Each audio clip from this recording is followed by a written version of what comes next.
तिकडे नागपूरमध्ये विद्यार्थ्यांनी पेपर फुटीच्या विरोधात आंदोलन केलं।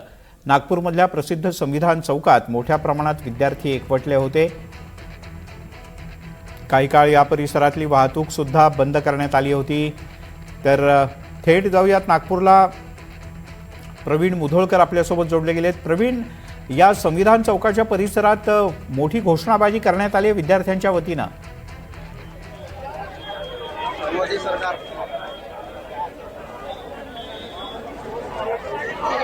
मी आता संविधान चौकामध्ये आहे आणि या परिसरात भारतीय विद्या भवन शाळा आहे। त्या शाळेच्या परिसरात आपण पाहू शकतो की मोठ्या प्रमाणामध्ये इथे तरुण जे आहेत ते जमलेले आहे। इथं गेल्या 4 दिवसापासून संविधान चौकात आंदोलन सुरू आहे आणि आज हे जे आंदोलक आहे हे भवन्स विद्या मंदिर पर्यंत पोहोचलेले आहे। इथं चारीकडून आपण पाहू शकतो की तरुण दिसत आहेत आणि हे मोठ्या प्रमाणात महाविद्यालय विद्यार्थी इथं आलेले आहेत आणि ते घोषणाबाजी करतायत। त्यामुळे आता इथं ॲडिशनल फोर्स जो आहे तो मागवण्यात आलेला आहे आणि 2-3 DCP इथं तैनात करण्यात आलेले आहे। या DCPच्या माध्यमातून इथे समजूत काढण्याचा प्रयत्न हा इथं पोलिसांच्या वतीनं करण्यात येत आहे। कोणीही अफवांवर विश्वास ठेवू नका, शांततेच्या मार्गाने इथं हे आंदोलन सुरू आहे। त्यामुळे नागपूरच्या 0 माईल परिसरातल्या भवन्स विद्या मंदिर समोर आता जवळपास 250-300 पेक्षाही जास्त विद्यार्थी जे इथं जमलेले आहे आणि हे इथं आंदोलन करतायत। इथं हे जे विद्यार्थी दिसत आहेत हे विद्यार्थी आता इथं मागणी करतायत की पेपर लीक प्रकरणामध्ये कारवाई झाली पाहिजे आणि धर्मेंद्र प्रधान यांनी राजीनामा दिला पाहिजे। त्यामुळे इथं पोलीस सुद्धा मोठ्या प्रमाणात आहे आणि महिला पोलीस सुद्धा मोठ्या प्रमाणात इथं बोलवण्यात आलेले आहे।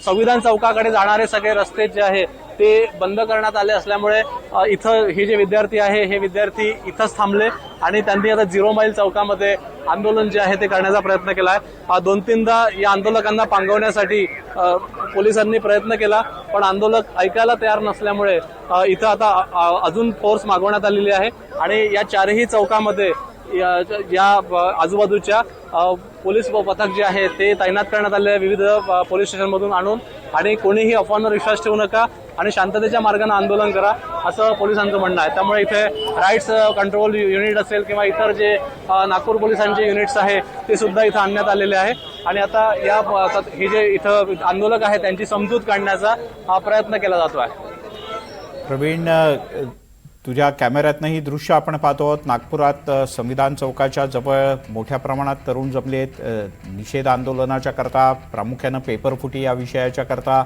हे सगळे तरुण जमले आहेत आणि थोड्याच वेळापूर्वी कॉकरोच जनता पार्टीच्या वतीनं एक पत्रक प्रसिद्धीला देण्यात आलं आहे आणि यात असं म्हटलेलं आहे की उद्या देशाच्या सर्व जिल्हा केंद्रांमध्ये आंदोलन होईल। सध्या तरी नागपूरमधलं आंदोलन हे शांततेत सुरू आहे। परिसरात मोठा बंदोबस्त सुद्धा तैनात करण्यात आलेला आहे। प्रवीण, तुर्तास धन्यवाद या सगळ्या सविस्तर माहितीबद्दल। दरम्यान नागपुरातून एक अपडेट येते। नागपुरात विद्यार्थ्यांचं पेपर फुटी विरोधात आंदोलन आहे। संविधान चौकात मोठ्या प्रमाणात विद्यार्थी एकवटलेले आहेत। ही दृश्य आपण पाहतोय। नागपूरमध्ये पेपर फुटी विरोधात पुन्हा एकदा विद्यार्थी एकवटलेले आहेत। आपल्याला माहिती आहे की काल नागपूरमध्ये मोठा राजकीय ड्रामा झाला होता।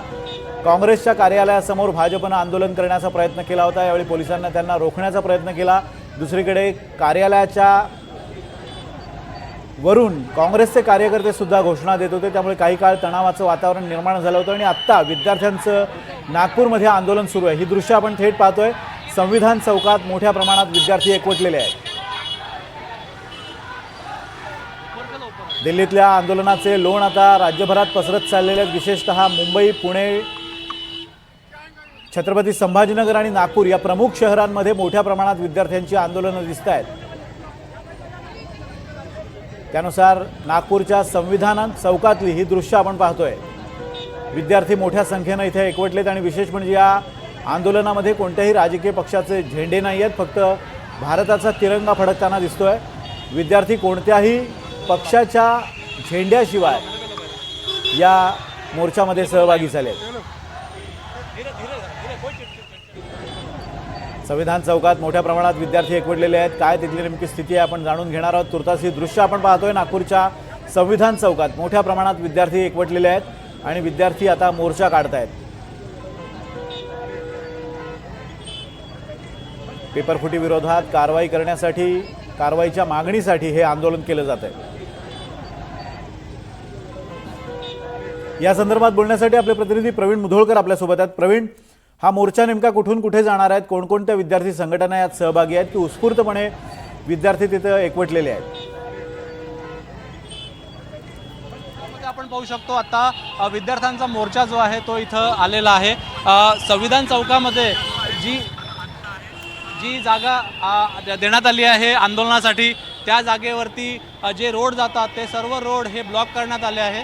त्यामुळे विद्यार्थी जिथं रोड ब्लॉक केले आहे 0 माईल जवळ, तिथंच त्यांनी शेकडोची गर्दी जी आहे त्यांनी केली होती. त्यामुळे आता विद्यार्थ्यांना 0 माईलपासून पुढं डॉक्टर बाबासाहेब आंबेडकरांचा पुतळा आहे तिथपर्यंत जाण्यासाठी परवानगी देण्यात आलेली आहे.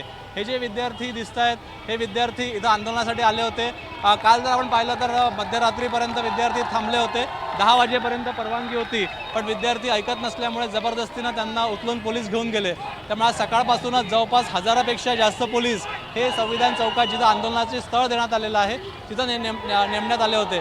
त्यामुळे आता विद्यार्थी संविधान चौकात जाऊ दिलं जात नसल्यामुळे 0 माईल परिसर, RBI परिसर या परिसरामध्ये गर्दी करतायत आणि डॉक्टर बाबासाहेब आंबेडकरांचा पुतळा आहे तिथं आता गर्दी झालेली आहे. पोलिसांनी सांगितलं आहे की कोणीही अफवांवर विश्वास ठेवू नका. हे विद्यार्थी शांततापूर्ण मार्गानं इथं आंदोलन करतायत. त्यामुळे या विद्यार्थ्यांना शांततापूर्ण मार्गानं आंदोलनाची परवानगी जरी सध्या देण्यात आली नसली तरी आता इथे विद्यार्थी जे इथं उपस्थित आहेत त्यांना शांततापूर्ण इथं ज्या घोषणाबाजी आहे त्यांची परवानगी इथं दिलेली आहे. पण संविधान चौकात जाण्यासाठी मात्र त्यांना अडवण्यात आलेलं आहे. त्यामुळे संविधान चौक परिसरामध्ये बसेस लावून मार्ग जो आहे तो अडवण्यात आलेला आहे आणि आता हे विद्यार्थी घोषणाबाजी करतायत. त्यामुळे जवळपास 1000पेक्षा जास्त विद्यार्थी हे इथं 0 माईलजवळ आणि बाकी भवन शाळेजवळ ते उपस्थित आहेत. आणि हे जे विद्यार्थी आहेत या विद्यार्थी फलक घेऊन आलेले आहे, घोषणाबाजी करतायत. त्यामुळे पोलिसांनी त्यांना शांततापूर्ण मार्गानं इथं आंदोलन करणं हरकत नसल्याचं सध्या तरी सांगितलं आहे. पण 10 वाजताच्या पूर्वी त्यांना हे आंदोलन संपवावं लागेल. 10च्या नंतर त्यांना इथं थांबता येणार नाही. त्यामुळे नियमात राहून, कायद्यात राहून आणि घटनेने जे अधिकार दिले आहेत त्या अधिकाराच्या अधीन राहून जे आंदोलन करायचं ते आंदोलन करा, पोलिसांना सहकार्य करा असं पोलिसांचं म्हणणं आहे. त्यामुळे आता नागपूरच्या संविधान चौकामध्ये अतिरिक्त पोलीस कुमक जी आहे ती आणण्यात आलेली आहे. अगदी पोलीस कुमक अधिक वाढवण्यात आलेली आहे. त्याचबरोबर विद्यार्थ्यांची संख्या पाहता विद्यार्थ्यांना शांततापूर्ण मार्गाने आंदोलन करण्याच्या सूचना पोलिसांनी दिलेल्या आहेत. आता विद्यार्थ्यांचं हे आंदोलन सुरू आहे. या आंदोलनावर आपली नजर असेल. तुर्तास धन्यवाद प्रवीण दिलेल्या अपडेट्सबद्दल.